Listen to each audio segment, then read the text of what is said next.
You're watching E.T.N, where we don't do news, we just talk entertainment. Share and subscribe. Hey guys, welcome to Entertainment Talk Nation. This is Rob. This video, we're going to do our episode 6 review of WandaVision on a Wednesday again. Yes, almost a week after the episode aired. But once again, Godzilla is interfering, as well as other news kaiju related. But this episode was a Halloween episode. A lot of people were looking forward to this one simply because a lot of people love Halloween, and Vision and Wanda are dressed up in their traditional comic book outfits, which was really, really cool. In this episode, we see that, last episode I mentioned how I was curious as to whether or not Vision was going to be reined in by Wanda or if he would still be free thinking. And we found out right away in the beginning of this episode that it was very much, he's still not very happy. You could tell there's a little bit of tension there. I kind of like how this one's obviously set sometime in the 90s or the early 2000s, and it seems to be very much inspired by Malcolm in the Middle, with the way it filmed in the beginning and stuff like that. I thought that was pretty cool. And, basically Wanda wants to have family time for Halloween. It's the kids' first Halloween, and she wants to be able to go with her, obviously, Vision and the kids. But Vision says he has neighborhood watch, and while she's disappointed, she goes ahead and accepts it because Pietro steps in to play the father figure for the day and go with them trick-or-treating for Halloween. So they set off, and we find out that obviously Quicksilver does indeed have his powers in this. Peter does. We were questioning as to whether or not that's something that would happen after the first episode. Is it just going to be him as Peter? Is he going to display his powers? We found out right away that he does display his powers. And even better, he gets into costume.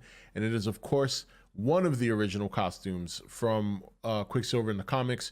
I believe one variation was like a green, but he wore this time like the very, very light blue with the silver lightning bolt or streak across the chest, if you will. And of course, his hair spiked up on two sides. So very, very cool. And they set off in the neighborhood, and right away they're causing mischief. And then we find out that one of the boys has his speed, and it's only a matter of time before the other one has his powers, you would assume, at this point watching in the episode. The boys are also dressed up, or at least I believe Billy is the one that's dressed up in his comic book outfit with the headband and the red cape, or Wiccan, I should say. Maybe that's the best way to refer to them. So as they're going through the neighborhood, we find out that through conversation with one of the other town watchers, I think it was Herb, and Wanda finds out Vision is not necessarily on, neighborhood watch. We cut to Vision, and Vision is basically traveling the neighborhood, and it's very interesting as he gets further and further out from the center of town, or from the center of where everything's going on. You see things kind of slow down, and I don't mean like time, basically the people. So for example, they show one woman who seems to be hanging up decorations, but she's just going repeatedly back and forth, and then you can see a teardrop from her eye, which kind of tells you that she's conscious. She knows that herself, but she can't control what she's doing. She is being controlled by Wanda. And so you can see that tension there. And as he goes further out, then people just completely become stuck in suspended animation. Meanwhile, back in the town center, Wanda and Peter start talking, and you realize that Peter really knows what's going on. He's very much aware that Vision is dead. He's very much aware what Wanda is doing and how she can do it, but at the same time, she's kind of not judging him. There's a big theory that Quicksilver could be Mephisto. I'm not leaning towards that just yet. It seems like every week somebody's Mephisto. In fact, somebody on the Nation put up a meme, and it was really funny. It's like seven different characters on the show, and it's a shot of somebody pointing saying Mephisto, Mephisto, Mephisto. And it's really funny because that's kind of how it feels. It kind of feels like every week somebody's Mephisto. And I'm not doubting that he's going to show up in the show, or that he may show up. I'm not 100% convinced yet, but if he is on the show, it's kind of hard to tell who it's going to be.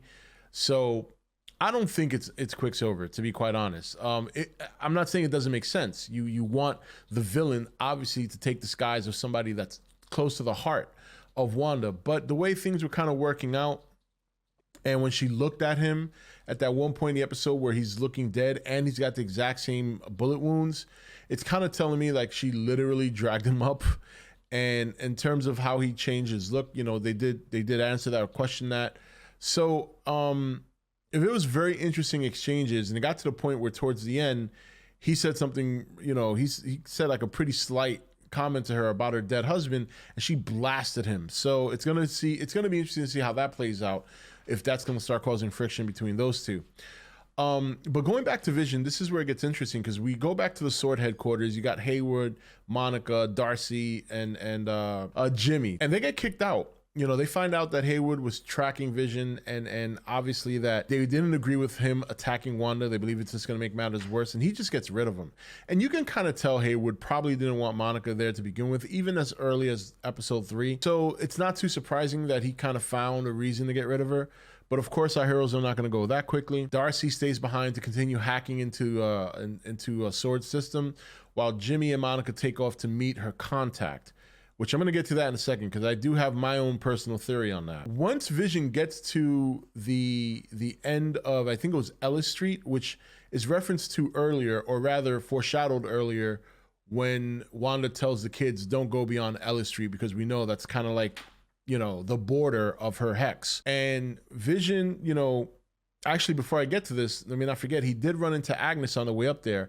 And this kind of threw me off, because at this point, I think a lot of people believe that Agnes is Agatha. I was a little thrown off by that. I'm still sticking with it like many other people are, but I was a little thrown off at the fact that she was really caught up underneath Wanda's spell as well, or her hex, I should say, because she was in the same state that everybody else was in that neighborhood. She was basically at a stop sign, just sitting there, staring off into the distance, until Vision woke her up, and she recognizes him as being dead. She recognizes him as an Avenger. She asks him if he's here to help. So it really made Agnes seem like she's just under the same kind of control as everybody else. The difference being that maybe Wanda just chose her to be that one character in her show that's just the neighbor friend, the best friend, and she calls on Agnes when she needs her. So I don't really know where this is going with Agnes. I'm still gonna lean, much like everybody else's theory, that it's Agatha, but at the same time, I'm not as convinced now after seeing how that scene played out. It's at this point that we see Vision go out into through the hex. You can see, as he's going out, there's a lot of resistance. Him coming out of the hex, he's basically being pulled in by part. He starts tearing up, and then Haywood doesn't even want to help him, because Haywood just wants the vibranium body and the tech. Meanwhile, Darcy comes out, and she's like, what are you doing? You need to help him. They handcuff Darcy to one of the Humvees. Just as Vision is about to reach his breaking point, we see little Wiccan, his powers kick in, and he tells his mother that he can hear his father, he's in pain. And then immediately Wanda gets up, she stops everything, and she expands the hex. And the hex ends up enveloping Darcy, pretty much the whole Sword base, and several other Sword members. So poor Darcy, we'll see how that plays out, where her role is going to take place on this show. But now the interesting thing is the next episode, because we still have this big contact that Monica is supposed to meet. And I could swear that it was Monica's friend, but I'm hearing people tell me it's Jimmy, so I'm not 100% sure. But here's who I think it is, because the big, thing is that this person is a great engineer and is the one that's supposed to craft a vehicle that allows them to go through the hex without being affected by its powers. At first, a lot of people said it might be Reed Richards, but kind of a lot of people walking back that, because this is kind of reminiscent of the House of M story. And then you see what's happening to Wanda's kids. You see what's happening to, a Vision, whether or not he can exist outside of the hex. I don't think it's a matter that he can't. I don't think the hex will let him go. We see what's happening with Pietro. As this show proceeds, I'm getting more and more X-Men vibes from this show. I just kind of feel like this is going to be the show that brings them into the universe, and it's not going to be via the multiverse. I do think that Scarlet Witch's or Wanda, I believe her hex powers is going to trigger the X-Men gene in people who are in there, maybe through contact with others outside of the hex later on, other people will have their X gene awoken. So my bold theory is that it's not Reed Richards. I have there's other people saying that it might be the Blue Marvel. I'm going to stick with the X-Men, and I'm going to say that my theory is that it's Hank McCoy. Hank McCoy, before he gets the X gene, he's there to help. He gets caught up in this and it wakes up his X gene. I know it's a crazy theory. It's kind of far out, obviously, because I'm a huge X-Men fan. I mean, I got Wolverine tattooed on my arm. That was most of my selected reading during the 90s when I was growing up reading comic books. So I'm going to go out on a limb here and say that it could be Hank McCoy. That's my guess. It's going to be Hank McCoy that happens to know Jimmy or Monica, and I'm sticking with it.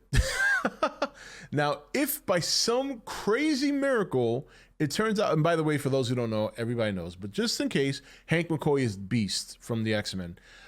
So again, it's out there. If you've been on this channel for a while, you guys know I'm a mad scientist when it comes to theories. I come up with crazy theories. Some of them have come true in the past, but for the most part, they're wrong. I'm going to go on a limb and say, I'm just going to stick with the X-Men theme. Okay, now I don't think that will be the big reveal on the show still. I think that's still coming later. And I am convinced that the big reveal towards the end of the show will be another X-Men character. Whether or not it's Magneto, I kind of see it being Professor X. I do think it's going to be an X-Men character. Which one? I'm still kind of out on the limb there. I don't know. It makes sense for it to be Magneto or Professor X, but it could be somebody completely different. But my guess on this person is it's going to be Hank McCoy. And again, chances are slim to none. But I just want to get it on record. So, but anyway, guys, that's it for this review. We will definitely, I promise, because I did actually have time to record last Friday and I got tied up with other projects. So I will definitely get the next review out when it's supposed to be, which is on the day of. But until then, let me know in the comments, what are your theories? What do you believe? Who do you believe is Mephisto? Do you believe there's going to be more X-Men introduced? Do you believe that Pietro is Mephisto? Let me know. Let me know. There's so much going on in the show. The more questions get answered, the more questions arise. That's one of the things I love about it. This is Rob signing off for E.T.N, where we don't do news, we just talk entertainment. Take it easy. Thank you for watching E.T.N. Click here to watch more content. Don't forget to leave a comment. Also, make sure you like and share this video. If you want to know when the next video is up, click the notification bell next to the subscribe button. And most of all, make sure to click that subscribe button for regular content.